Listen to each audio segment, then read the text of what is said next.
up, everybody? I'm Guy, and I'm joined again by Matt. And today we are going to be talking about, not necessarily, because I think you might have an opinion on this, but not necessarily that the X-Men are the greatest superhero group of all time, although I think there's a strong argument to be made that they are. But there's other really good ones, Avengers, Justice League, etc. Sure. But if we were going to make that claim, what would we back it up with? Well, this is our top 10 reasons on why the X-Men might be the greatest superhero group of all time. Let's jump into my first reason on why I think the X-Men is possibly the best superhero team of all time. And it really boils down to Wolverine. When Wolverine joined the X-Men, they exploded in popularity. Yes. Prior to issue number 94, and then prior to that, Giant Size X-Men number 1, which introduced the new X-Men team, including Wolverine, the book was, as I understand it, kind of floundering. Like they were it was dying. Yeah. It was dying for sure. They've been using the core team for too long. Which was who? Who was the core team? We have Cyclops, Beast, Angel, Iceman, and Marvel Girl. Or Jean Grey. Jean, yeah. And they had these super funky, early 70s style costumes that they changed them into. Yeah. That just didn't work. And yeah, they were, I don't know, it was not looking good for the X-Men. But then Giant Size X-Men comes out. They create a new roster of characters. And that roster of characters, including Wolverine, continues through 94. Now, Wolverine probably wasn't the only character that had a really big fan following, but I think he was the biggest, most important character amongst all of the new characters, which included Cyclops, Nightcrawler was part of it. Colossus, Storm. Colossus, yeah.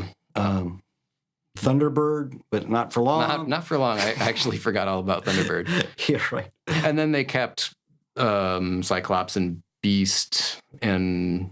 No, just Cyclops. Just Cyclops? Beast was gone after that? Yeah, he was gone. But, people, that's the thing about the X-Men is they dip in and out. Well, yeah, and then that's going to be, I think, one of our other points on this list is, like, just the versatility of all the characters. But I'm getting ahead of myself. So, yeah, that's my first reason, though, on what makes the X-Men awesome is that core character is just awesome. And everybody loves Wolverine. I love Wolverine. You probably do. Everyone watching does. So, like... Yeah, with such a strong anchor of a character, it's hard for it to not be cool. That's my take anyway.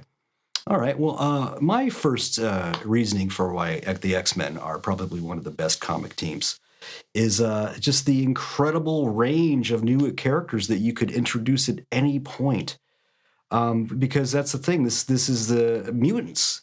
And a new mutant can pop up anywhere, anytime, anywhere in the world. And their powers could be anything, the possibilities are endless. So you have this infinite realm of possibilities for new members that you could be bringing in at any time. So the possibilities are just insane to me, what you could introduce. It seems like, unfortunately, we haven't really seen a lot of that recently in the last few years. Any characters that really stick the landing, Right. Really, to me, the most impactful characters like that they've introduced have been like 30 years ago, with like Gambit and Psylocke, Bishop, characters like that. Mm-hmm. Rogue. You mentioned Rogue earlier. Yeah. All of whom introduced by Chris Claremont, The thing is, though, they have so many good characters already.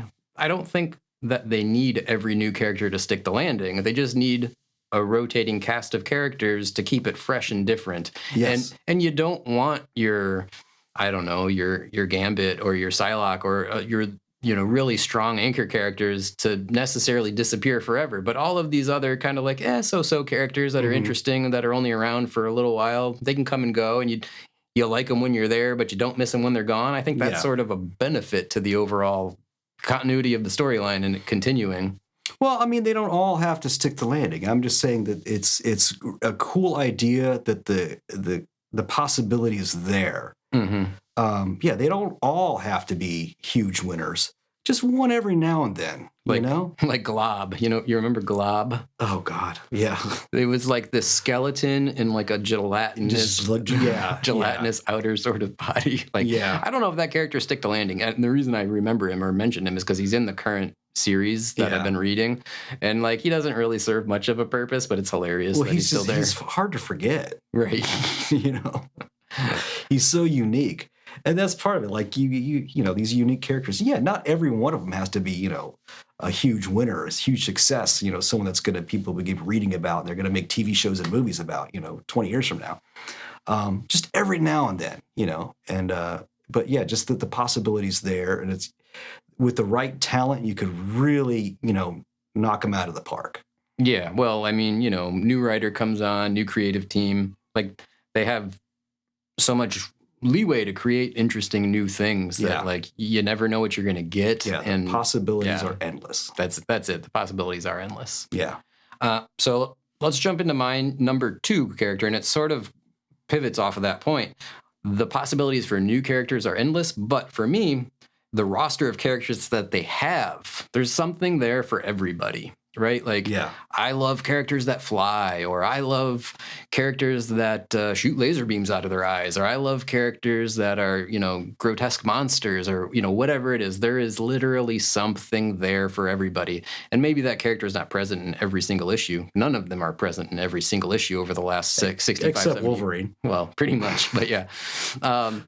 But, you can search out, like, maybe you really love Magic. Magic's another one. Ilyana Rasputin. She's in the new series, right? Colossus's sister. Yeah, she's in the new series. And, like, I'm enjoying that character a lot. I had never really read a lot of books or stories with that character. So they're, like, going to these different fights, and she's, like, summoning demons, and they're just, like, coming out and helping them fight and stuff. It's interesting. So yeah, whatever you're into, there's probably a character there for you to enjoy. It's almost impossible that you can't find your favorite. Like, who's your favorite X-Men if you had to pick one or two? Nightcrawler. Nightcrawler is fantastic. He's got such a clean, classic look. I mean, they nailed his costume right out of the gate. I mean, it's so cool. He's got such a cool look to him, like the elfin features or demonic features, Sure. However you look at it, his tail, and just like that clean, really simple, cool costume that just is just a classic, and you don't ever need to change it. He looks perfect. Yep, I like Nightcrawler. I love, Wolverine. Cable is, he's, I guess, technically an X-Men, but like, not like core X-Men. But I love Cable. I have a bunch of quote unquote favorites, I guess, but there's literally so many to choose from. They're all, well, not all of them, but like there's a lot of really cool ones. Some of them are the more, mainstays like Wolverine. Some of them come and go, but just something for everyone. Yeah, I used to love the buddy, the buddy moments between like Wolverine, Nightcrawler, and Colossus. Oh, the fastball special? When those three would hang out just on their own, Oh, just like remember they go to a bar one time and they run into Juggernaut, who's, off the clock, but they get into a fight anyway. That was a lot of fun. When those three would get together and have like a night on the town, it was always trouble. Awesome. Yeah.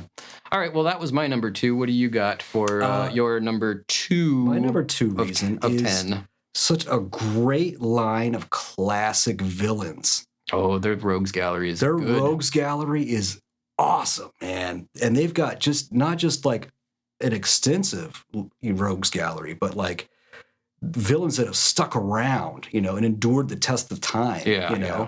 Like the Sentinels, Juggernaut, the Marauders, just the Brotherhood of Evil Mutants. How about the is it Sauron, the pterodactyl? Yeah, the pterodactyl guy from the Savage Land. From the Savage can do Lands. mind control and stuff. I wish they'd use him more. There's something about that character, that aesthetic, that I kind of enjoy. Yeah, he's a human that turns into a pterodactyl. It's cool. I like it. It has hypnotic powers. Yeah. That's so crazy. The Blob. Yeah, Blob, all these villains they have that are just these enduring villains. There's so many of them. They're just these well fleshed out characters that have their own backstories, their own histories to them. Just really great Rogues Gallery. Now, here, this is going to be a test. Whose Rogues Gallery is better, the X-Men's or Spider-Man's?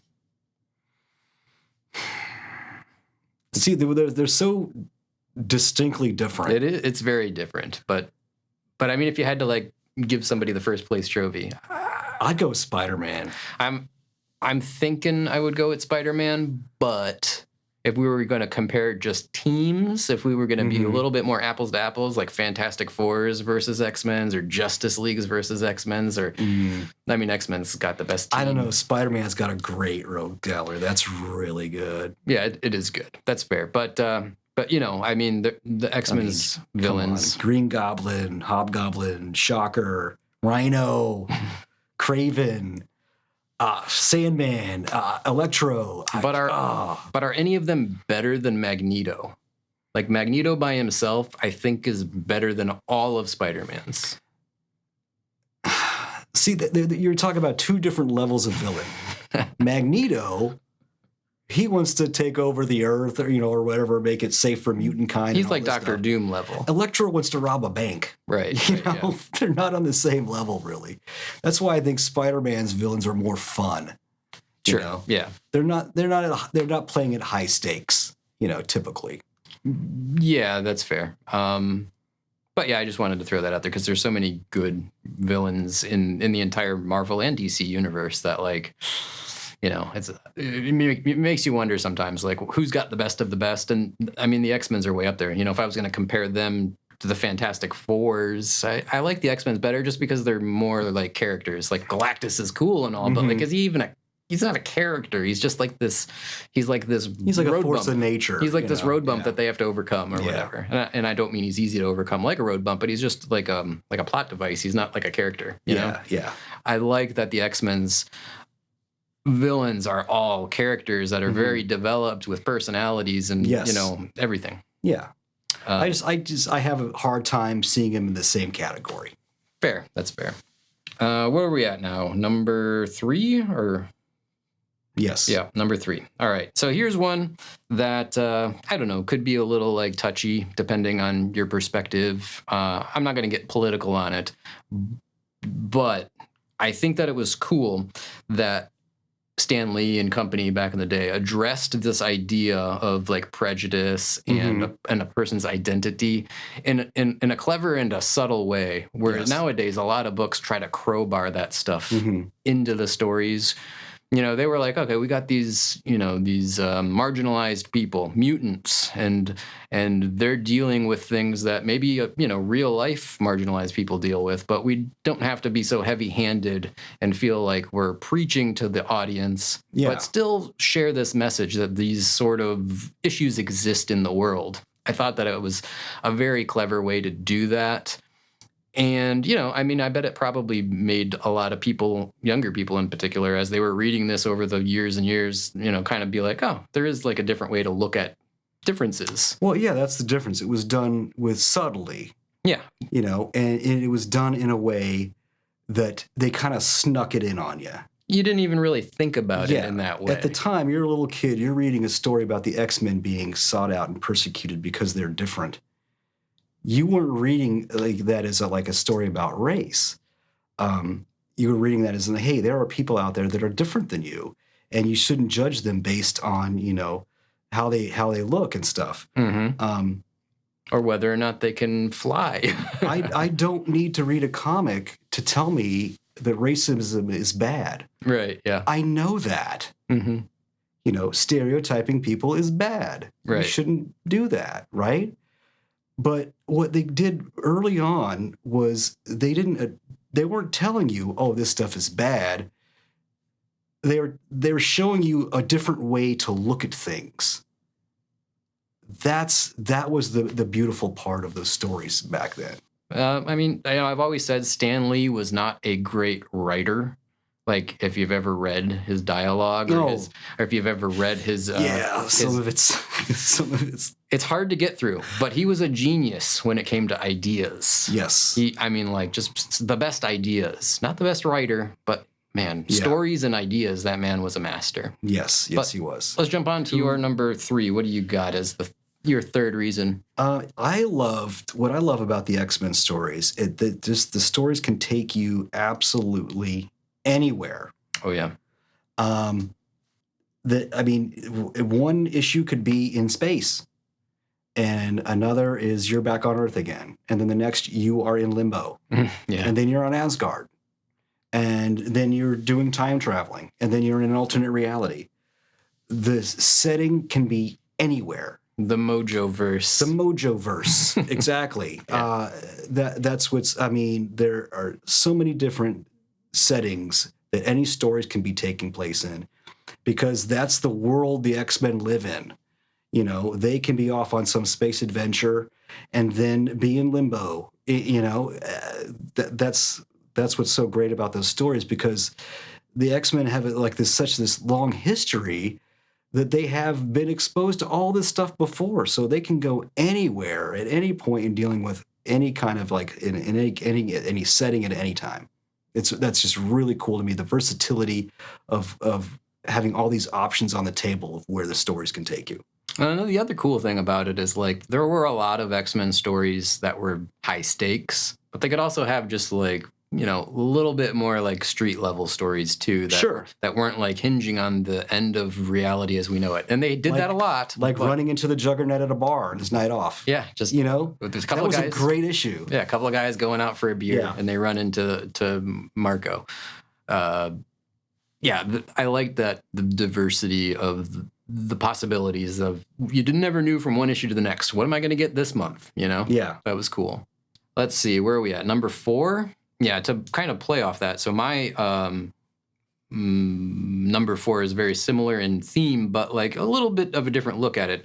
And I liked how they had really complicated stories, really complicated relationships within those stories, and just like a lot of drama, I guess is how I would want to put it. It was, and again, from month to month, it was like, what am I going to get? I don't know. Well, you know, who's friends with who? I don't know. You know, like, Jean Grey, is she with Cyclops? But Wolverine's in love with her too. But how does she feel about him? You know, what about Rogue? She can't touch Gambit, but they want to be in this relationship. Colossus and Kitty Pryde, like all of this, like just decades and decades and decades of character building. Culminates into really, really complicated stories and really, really complicated relationships and lots of drama. And it's a little bit like a soap opera, but like if you like soap operas, which of course I don't, but if I get it, if you like them, you like want to come back for every episode and see what's going to happen next. And because of all of that, like, you know, this crazy stew with all these different ingredients that they throw into it, it's like just keeps bringing you back to the point where like I haven't read comic books for like 10 years and I just picked up the new series of X-Men and I'm enjoying it, you know, like I don't know exactly what's going on. I've missed a few beats, but like it's still going and it's still like a lot of the same themes and stuff. Yeah. Which leads into my next reason why I think the X-Men are one of the best superhero teams is solely for the Chris Claremont era. Well, he built it all, really. I mean, Stan started it, but like he made it. When you first brought this up to me, I thought one of the first things that came to me why they're so good is the Chris Claremont run on the book. I remember reading that when that came out, and I mean, I had to take notes, right? Normally, I just remember stuff from memory, but because this was such a crazy series of events, right? In one run, it was the team. It went from disaster to disaster to disaster without missing a beat. Like one issue just bled right into the next one so smoothly that and it just made perfect sense of why they were there and what they were doing. And so they're in space with the Shi'ar in one issue. What was the Queen Princess? Was it Lilandra? Lilandra, yeah. And next thing you know, they're back on Earth and they have to fight Alpha Flight because they want to get Wolverine back to Department H. You know, because I guess he just left, which they want him back. Which is something he would do. Yeah. And then after that, they're dealing with, they get captured by Arcade and they're having to deal with him, right? And then after Arcade, they go to Magneto's secret base in the Antarctic and they having to fight him and the whole base collapses on itself and they barely get out alive. And next thing you know, they're in the Savage Land. Yeah. fighting Sauron. Yep, fighting Sauron. And then all of that crap, all that crazy stuff happened within 10 issues.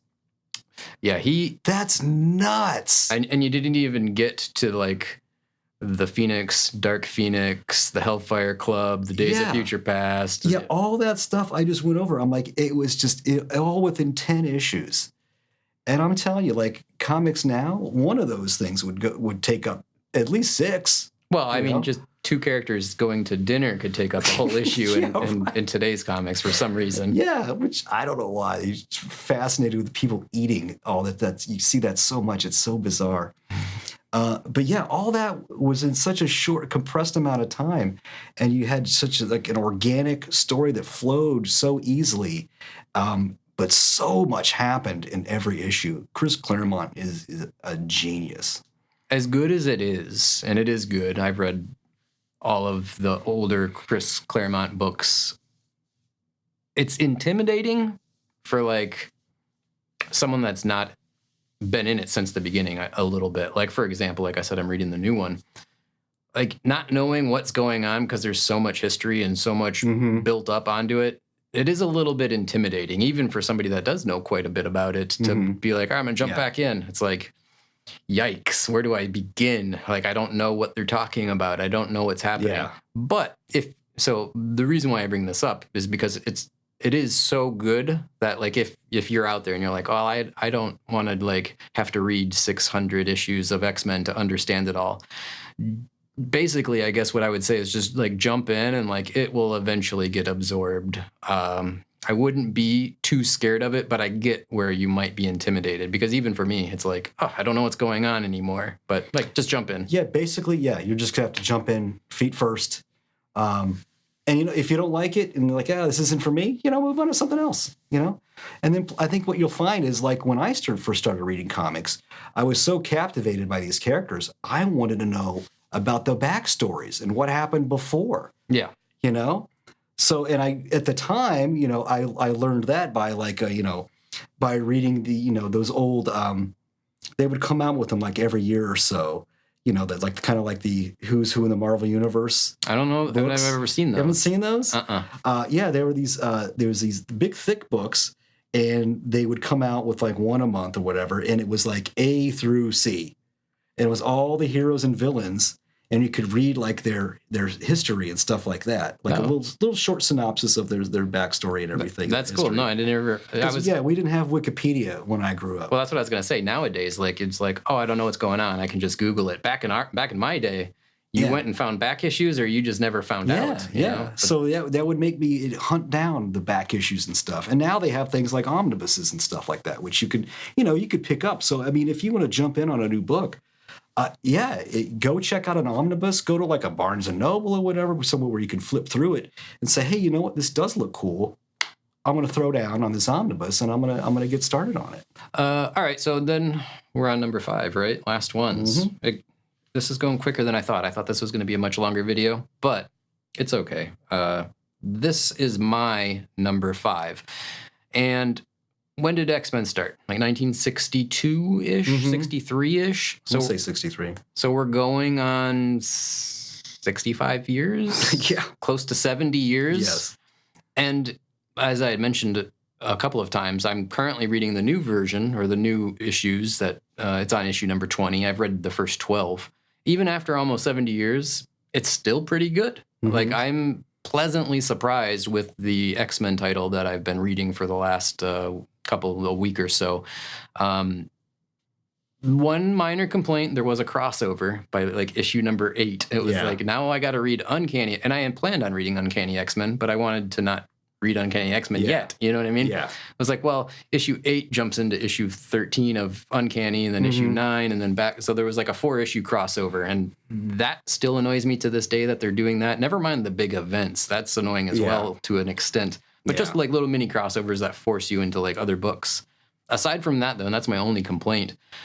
Yeah, it's really good. I mean, I know you mentioned, and I haven't read a comic book in like at least a decade until very recently. You tapped out on modern comics for the most part. Yeah, pretty much.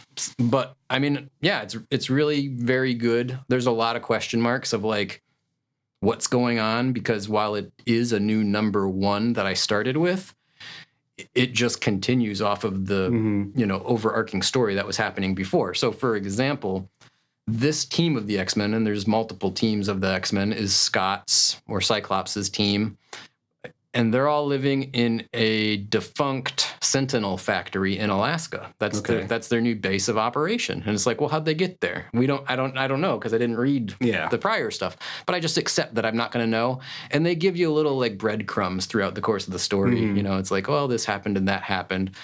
Magneto's there with him, but he seems to be crippled. Like, he's in a floating wheelchair and he seems to not have any powers. And it's like, okay, what happened? And, I don't know, but I'm familiar enough with the character to realize like something's going on. And then they give you little breadcrumbs of like, why is he in this state or whatever? But, some familiar characters, they've got Cyclops, they've got Beast, Magic, like I had mentioned. And then, some new characters, like there's this new character called Temper. Like, her deal is like hot and cold or something. And then this other character, Omega Kid, he's like a young kid. And there was an interesting little back and forth. He's apparently like an Omega level psychic. Okay. And he's like, what am I even doing here? And Scott's like, well, Jean could come back and you're the one that's going to have to stop her. So like, like interesting little things like that, where it's like, well, I thought she was dead. Well, Scott was in an argument with some government guy that was saying like, oh, I got to take you guys in. You did this thing that you weren't supposed to do. And he's like, and he pulls a gun out and he's like, you wouldn't want to shoot me because my wife could still be out there and she would probably mourn me if I were to be killed. And we don't want the Phoenix coming back. But anyway, like lots of little things where it's like, I didn't read when certain things happened in the past, so I'm not quite clear on like how we got to this point. In spite of all that, though, I do really enjoy it, and I would recommend checking it out, is the bottom line. At least up until issue 12, which is where I'm at. Yeah. All right, and is this number 5 for us? This is the last one, number 5. Last one, okay. Yep. What I think makes them so great is these, not so much recently, but back when I was reading the book, when it was coming out, was they used to have these incredibly long runs with the same writing and artist team. Well, the writer being mostly Chris Claremont, because he was on that book for a very long time. 300 or so issues, probably. But, I mean, starting off with John Byrne in the late 70s, I mean, there was a 35-issue run together. And they were only doing it once a month. That's like 3 years. That was once a month. 35 issues together. You don't see that anymore. You don't see the same writer and artist on the book for that long. Yeah. And then, there was a couple people here and there, but then John Romita Jr., he started off on the early 80s. He was on that with about around 60 issues. Really? That long? 60 issues on the X-Men. I didn't realize that. There was a couple, issues where he wasn't there, but I mean, like, he would take a break like every now and then. So you'll see like one issue, it's someone else. A filler issue. A filler issue. Yeah, but you would see that not that often. But he drew about 60 issues of the X-Men. Wow. Yeah, that's a crazy long run on the X-Men, and that was some great stuff. And then in the late 80s, you have Mark Silvestri, another fantastic artist. He was on that book for about 40 issues. Again, that's over like 3 years. I mean, that's you don't see kind of the runs like that anymore. And that just like those kind of collaborations with a writer and artist, and you see runs like that because I think they're so in sync with each other. Like the artist knows what the writer's talking about. He knows what he wants, and the writer is able to communicate what he wants the artist to do really effectively. Yeah. And when you have like, such teamwork like that, it shows in the comic, and it makes it that much better to enjoy. Well, I mean, any comic book is as good as its creative team, right? And when you've got a team that's been together for years and they're, like you said, in sync and they're talented, I mean, the book just shines, man. It pops. And you forgot Jim Lee. Jim Lee was Jim Lee on too. there for a long time between Uncanny and then the regular X-Men. Yeah. They had some great creative teams. Did Capullo ever do X-Men? I can't remember. I don't think so. No. I thought he did, but He had that Wolverine story not too long ago that was, I mean, the art looked great, but the story was just nonsense. was it? I didn't see It was that terrible. one. But yeah, I mean, just so many great artists and not so many great writers, just because you only needed the one for the most. Yeah, right. I mean, all the good issues that I loved anyway. Yeah. But yeah, I mean, that's a great point. I think that, like I said, you could argue, how we started this. Maybe they're not the greatest superhero team of all time, but I think you could argue that maybe they are. Yeah. Avengers is probably the most logical like counterpoint to that. I don't know. Like, is there another? Well, I mean, it depends on how you look at it. I mean, in universe, the Marvel universe, Yeah. is the Avengers the better team? Well, probably, because they probably stop more cosmic level threats than anybody else. But like from a reader Yeah. of a genre, I'd put the X-Men above the Avengers.